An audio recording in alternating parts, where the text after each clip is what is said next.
Harapan realistis. Sekarang, mari bicara tentang harapan.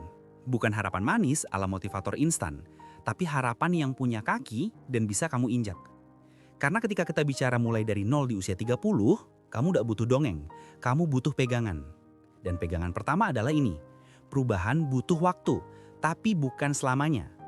Kalau kamu mulai melakukan hal-hal yang tadi kita bahas, hidupmu nggak berubah besok, nggak berubah minggu depan, tapi kamu akan mulai melihat pola bergerak. Biasanya seperti ini.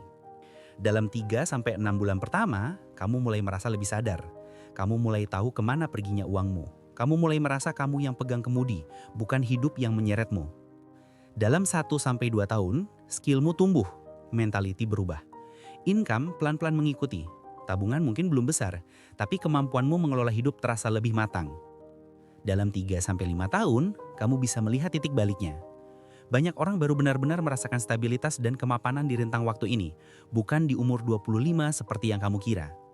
Dan ini poin pentingnya, kebanyakan keberhasilan hidup datang terlambat, tapi terasa cepat bagi orang yang konsisten. Orang melihat hasilmu nanti, tapi mereka nggak melihat 1000 langkah kecil yang kamu ambil sekarang.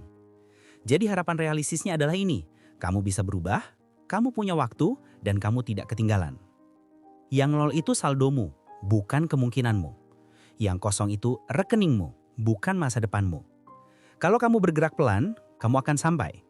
Kalau kamu bertahan, hidupmu akan ikut berubah. Dan kalau kamu terus mengulang langkah kecil setiap hari, kamu bakal punya cerita bangkit yang orang lain akan dengar. Jadi jangan tanyakan, kenapa aku belum sampai? Tanyakan, apa satu langkah kecilku hari ini? Karena hidup bukan tentang siapa tercepat, tapi siapa yang tetap berjalan. Itulah harapan realistisnya. Kemajuan kecil yang terus tumbuh jadi perubahan besar. Sekarang, mari kita bicara tentang sesuatu yang lebih dalam dari uang. Cara kamu melihat diri sendiri.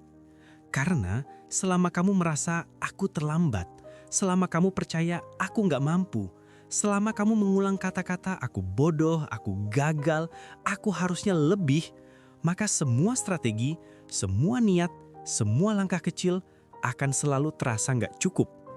Dan inilah ironi hidup. Seringkali yang bikin kita miskin bukan rekening, tapi identitas yang kita tempelkan ke diri sendiri. Kalau kamu melihat dirimu sebagai pecundang, kamu akan bertindak seperti itu. Kalau kamu menganggap dirimu tertinggal, otomatis kamu merasa harus mengejar semua orang sekaligus, dan akhirnya kelelahan. Jadi, mari riset cara pandangmu.